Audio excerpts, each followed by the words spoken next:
and welcome to Roanoke County Today. I'm Teresa Hall, Roanoke County's Public Information Director. Just ahead on the show, we'll tell you about a new program designed to help homeowners of all income levels save money on their energy bills. Plus, how purchasing a county-issued animal tag can be the best thing for man's best friend.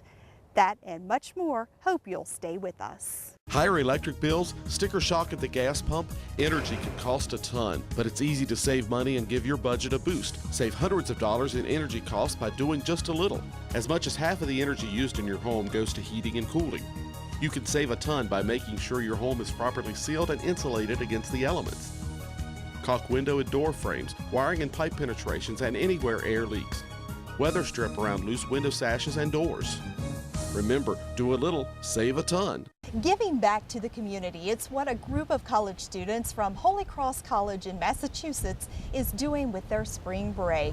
Joining me now to talk about this group that has come to the Roanoke Valley, I'm joined by Jackie Robinson, who's with a local church, and Mike Burns, who is one of the college students who's come to lend your muscle and also welcome these folks with open arms. Thank y'all for so much for talking about this program that's very important to this community. Jackie, I know you've worked with Mike for several days now. It was your church that actually brought this group from Holy Cross College into town. Tell us a little bit about that. Yes, St. John AME Church has been in connection with Southeast RCAP for a number of years.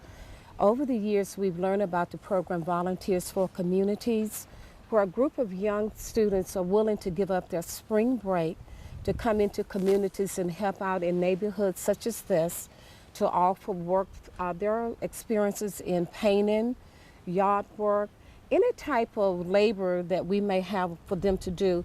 We usually ask them to just work with our senior citizens because they are most of the people who are really in need of the services.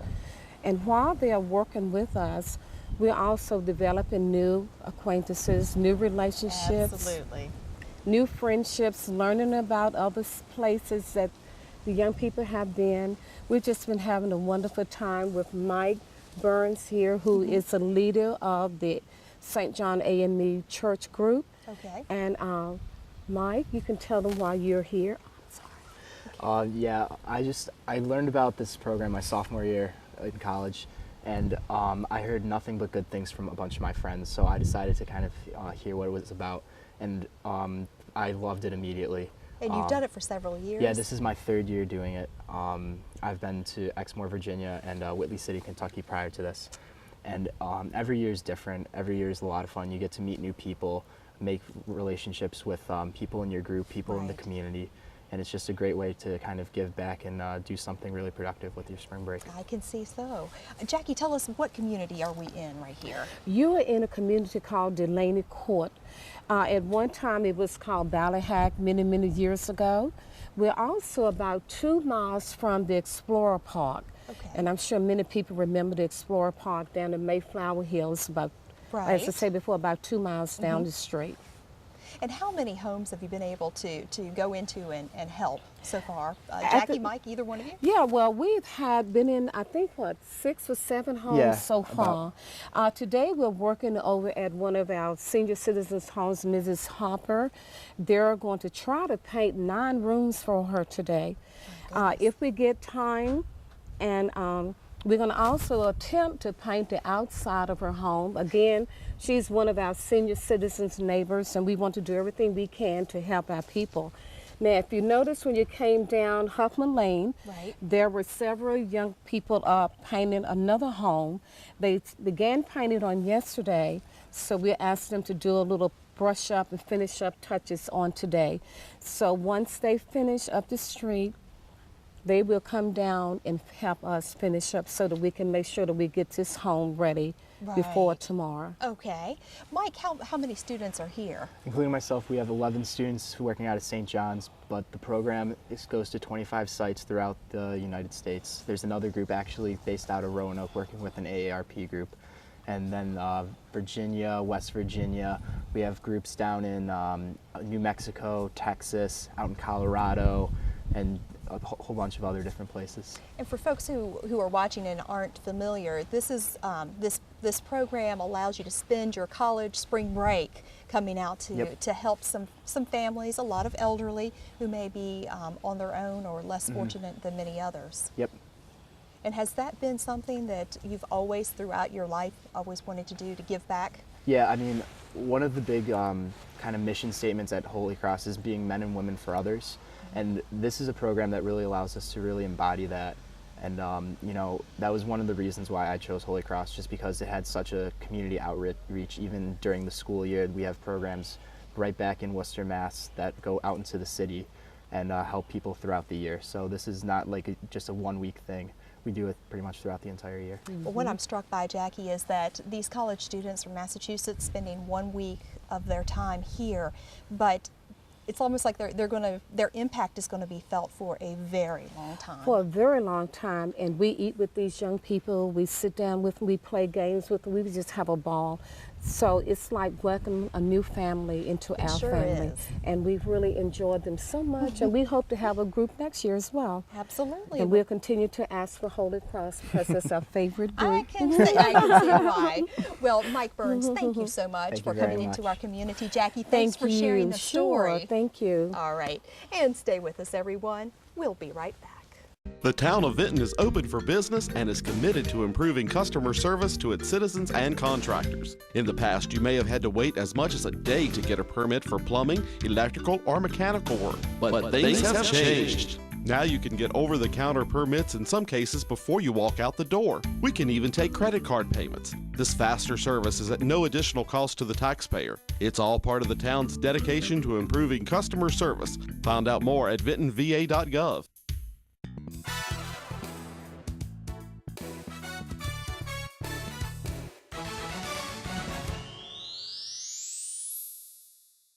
Work to develop the fiscal year 2012-13 budget is continuing. Joining me now for an update on progress so far is Brent Robertson, Roanoke County's Management and Budget Director. Brent, thanks for taking the time to let our folks at home know what's taking place with our budget. I know that you have to have this budget in place by July 1. Why is that?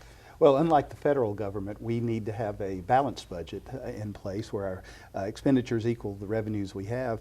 And our fiscal year is July 1st through the June 30th. So it is state law that we have a balanced budget, and it begins July 1st through June 30th. July 1st, not too far away, but really the work on this budget has been taking place for several months. Oh yes, we've actually, probably last summer, we began work on this next year's budget. So it's been ongoing for quite a while at this point, and we are coming down to the home stretch right now. I believe it was January and February, that time frame, that the departments, Roanoke County departments, were asked to begin making trims to their budgets. Why was that? Well, I think this is really just a continuation of the economic downturn that we've all experienced beginning back in 2007. So as we've monitored the revenues from that period on, we were kind of well aware that our revenues were still contracting and we were still having some difficulties in that area, as well as we've had some expenditure increase that's both been mandated by the state as well as just contractual obligations that we have for our current service delivery. So we were pretty aware that this was coming, and we began asking the departments to contract their budgets as well. I think back in December you were looking at a projected deficit of about $5.9 million for the county. That's correct. So of that amount, to make up for that 5.9, part of those cuts, as we just talked, are being tied to the department. So how much are they being asked to trim by? In total, we were asking them to reduce their budgets in total by about $1.5 million. That's a lot considering what's been taking place over the past few years. That is correct. This will be the fourth year in a row the departments have been asked to trim their operating budgets back with trying to maintain minimal impact to service delivery to citizens per the Board of Supervisors' instructions. However, it's becoming very difficult at this point. You've been involved in some of these meetings and talking with some of the departments. Do you think this time around that there may be some citizen impact in terms of some of these services? I think it's inevitable. What the board has asked us to do is they understand that there's probably going to be some impact as well, but they've asked us to minimize that impact as much as possible, and looking at some of the areas that are probably the less priority to citizens as well as the departments as well. So yes, we're probably going to be proposing, or the county administrator will be probably proposing some impacts to citizens when he presents his budget in April. All right, it's mid-March now, and not a lot of this information has been rolled out because it's still in progress pretty much. But in the days and weeks ahead, how are you going to be communicating, other than segments like this, information to the public? Well, I think the most obvious that we have for the citizens historically has been public hearings and work sessions by the Board of Supervisors. Correct. So there'll probably be budget work sessions at almost every board meeting from here on out until we adopt the budget in late May or early June. We have, with your help, a website that's key to the Department of Management and Budget's website that will have updates that we present to the board, as well as what the board directs staff to do. So that's a good opportunity for the citizens to look and see what's going on budget-wise. I know you have a lot of work that's been taking place for months, weeks, months, and a lot of that, what keeps you sort of hanging is information coming in from the state. Explain how the state impacts what we as a county do. Well, fairly substantially. Both on the county side, we receive probably somewhere around 7 or 8% of our overall budget from the state. But I think what impacts the county the most is the school funding from the state as well. And that obviously affects the county budget because we supply about half of the school's revenues for their functions as well. So the state budget impasse that's currently going on has a potentially devastating effect both for the county functions as well as the school functions in their development of budgets. So we need to know what the state's going to do as quickly as we can to then be able to make our budget decisions locally. Right. Well, I know we're taping mid-March right now, and a lot is taking place. A lot is going to be changing. So I know you encourage folks to either give you a call or check that budget info website to make sure that they stay informed and can find some important dates that are coming up on there as well, too. Yes, and just for informational purposes, we will be having a public hearing on the tax rates coming up in late March that the Board of Supervisors has asked us to publish, of which they've said there will be no increases in the tax rates. They are advertised at the current rates. The county administrator will make his budget proposal to the public and to the board the first meeting in April. And there will be a public hearing on his proposed budget the last meeting in April of this year. Okay. All right. Well, a lot of information, and Brent, we certainly appreciate you taking the time to share that with us. Oh, glad to be here. All right. And stay with us, everyone. We'll be right back. Higher electric bills, sticker shock at the gas pump, energy can cost a ton, but it's easy to save money and give your budget a boost. Save hundreds of dollars in energy costs by doing just a little. An average household dedicates 11% of its energy budget to lighting. Using new lighting technologies can reduce energy use by 50 to 75%. One of the easiest and most cost-effective ways to cut energy bills is to replace conventional light bulbs with compact fluorescent lamps. They're more efficient and last 6 to 12 times longer. Remember, do a little, save a ton.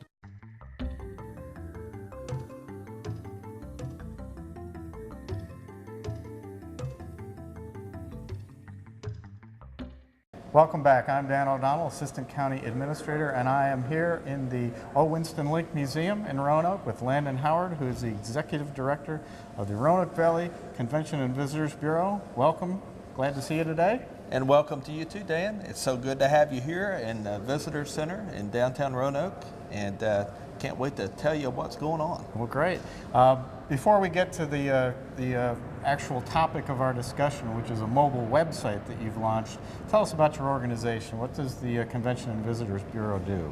Well, the Roanoke Valley Convention and Visitors Bureau is responsible for marketing our region, not only Roanoke County, Roanoke City, Salem, Botetourt, Franklin, and the area around us, for the hospitality and tourism industry.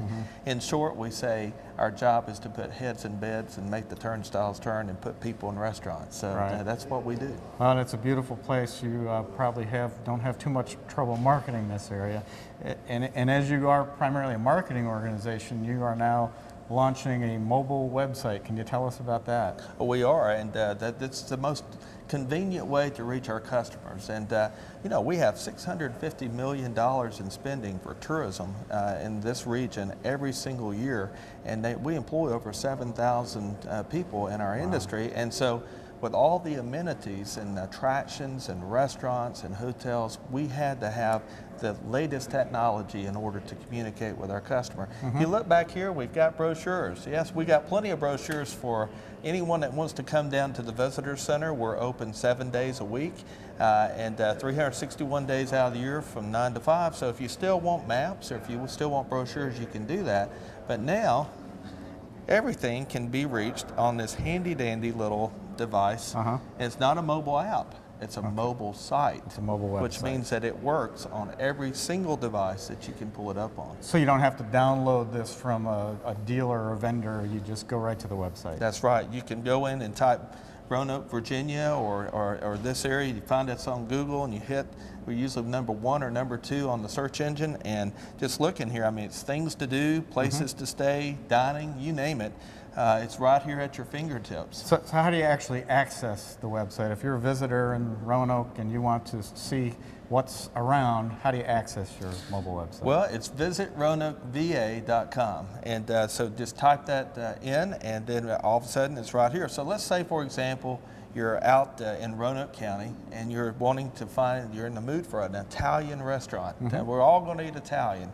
You go in, you hit dining and nightlife, and then you have the choice of where am I in terms of, in terms of location, but you can say, okay, where do I want to go? I want to go to an Italian restaurant, and then all of a sudden, it knows where you are, and it can tell you whether you're 2/10 of a mile away within walking distance, or if you need to hop in your car, and it will actually lead you to that restaurant without getting lost. Great.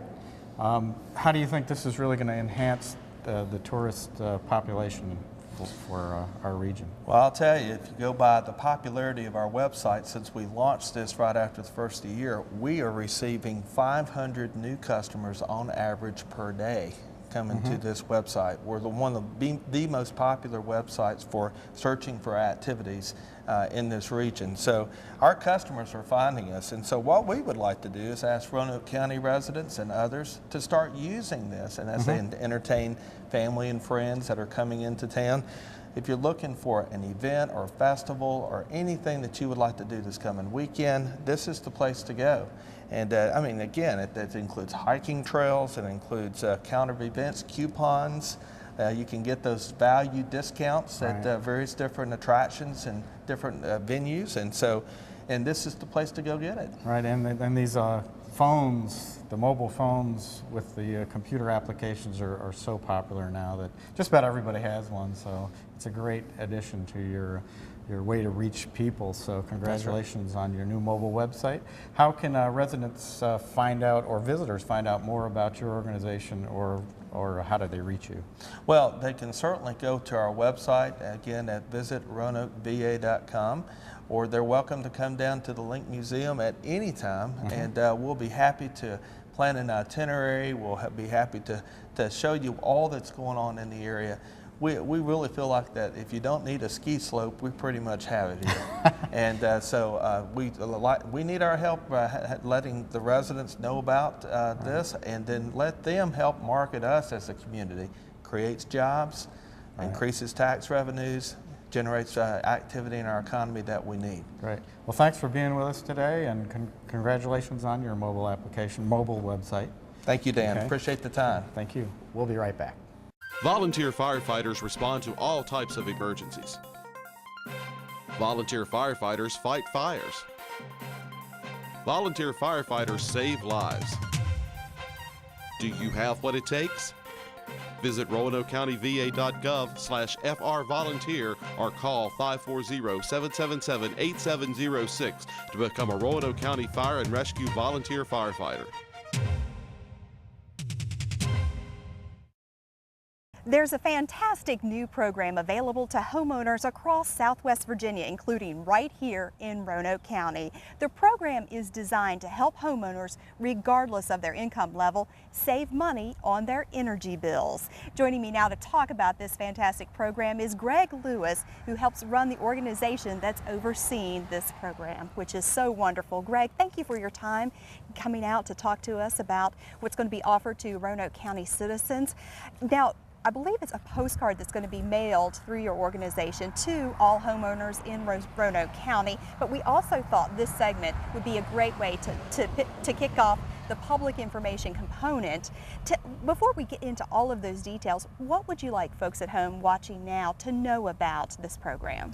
There's never been a better time for homeowners in Roanoke County to take advantage of the programs statewide and nationwide that are set up to help homeowners have energy assessments done on their home, and actually to provide incentives to have them be able to undertake the work that's recommended as a result of those energy assessments. And Cafe Squared, your organization's a nonprofit, and really you want people to know too that no home is too old. Exactly right. In fact, in some cases, the older the better. But we're set up as a nonprofit. We're a division of Community Housing Partners out of Christiansburg, Virginia, and we're operating under a U.S. Department of Energy program grant. Okay, let's go ahead and share some of those details. One of the first steps, of course, is going to be an energy assessment. What does that involve? An energy assessment is the single best way that homeowners can learn where their home is functioning properly and where there are areas of improvement, specifically related to energy usage. And with that energy audit, I think where your organization comes in is that you can help line up a person or a company to perform that energy audit, but then also if people take certain steps, there's rebates that are available for that energy assessment. That's right. We have a pool of contractors who have gone through training that we've offered. They're properly accredited to do this work, and we're pleased to allow them to operate within this program, and Okay. I think ultimately they'll do a high quality job. Through our program, we also offer a quality assurance review of all of the work that's being done, so the homeowners know that they're getting what they pay for.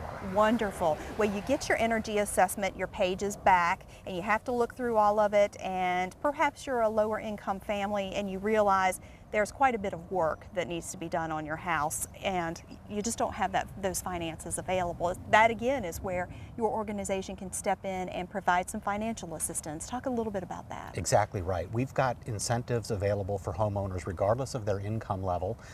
They range from a low interest loan through Freedom First Credit Union. Okay. We also have funding all the way up to a $15,000 forgivable loan program made available to us through Freedom First and the Federal Home Loan Bank of Atlanta. So the key here is that once you have a chance to review the information that the assessment provides, you have a way to go through and actually have those improvements made.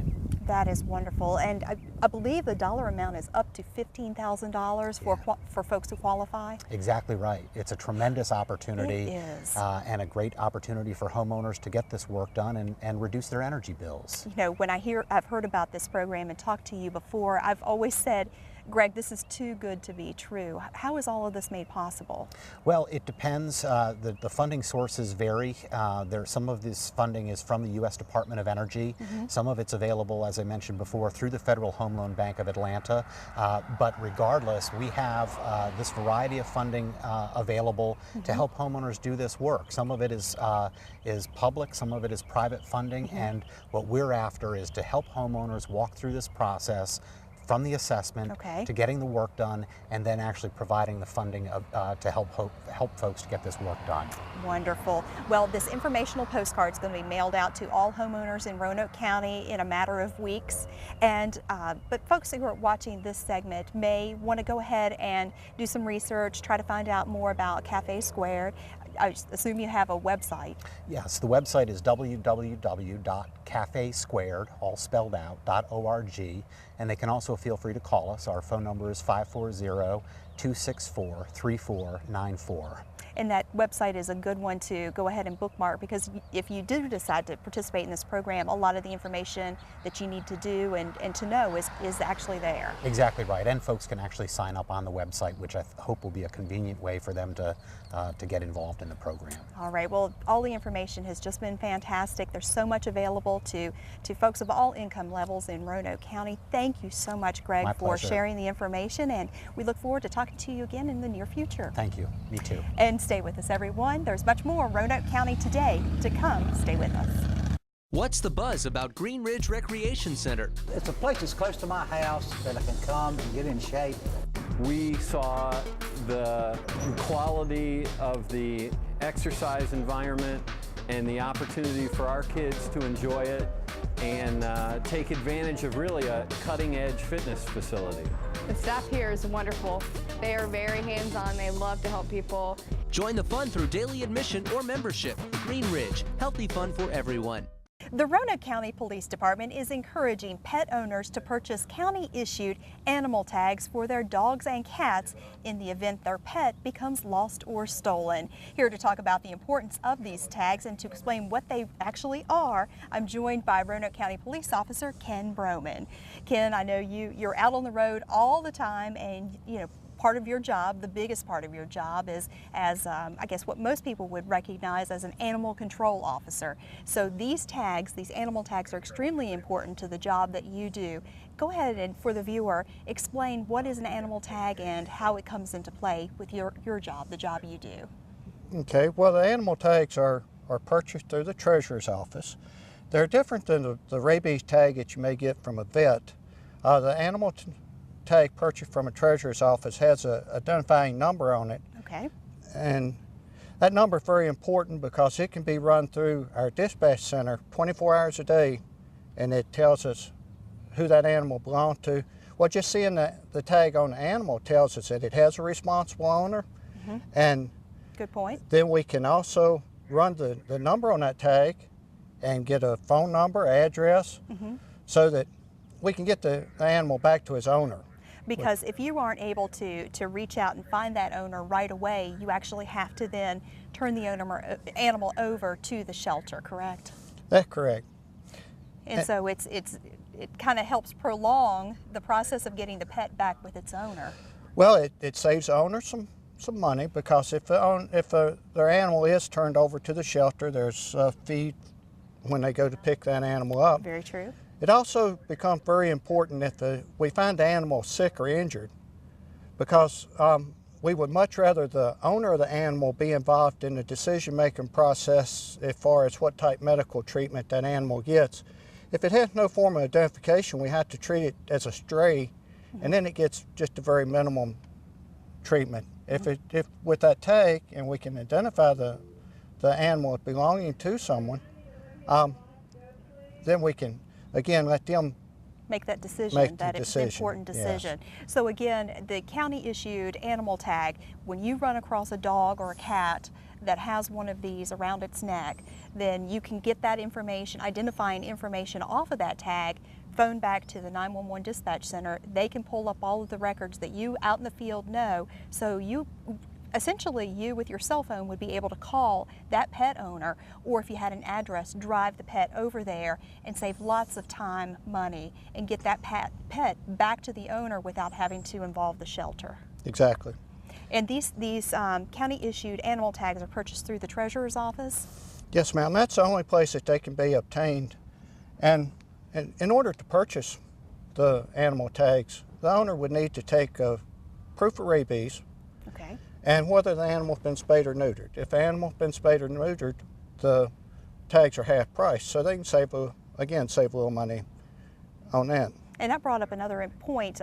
When I've talked to folks about county-issued animal tags, a lot of people, there's some confusion. People think that the rabies tag they get from their vet is what is all that's required, but state and county code require this animal tag as well. That's correct. The county ordinance requires any dog or cat over the age of 4 months, whether it's an inside dog or cat or outside dog or cat. It requires any animal, any dog or cat over the age of 4 months to have a Roanoke County tag.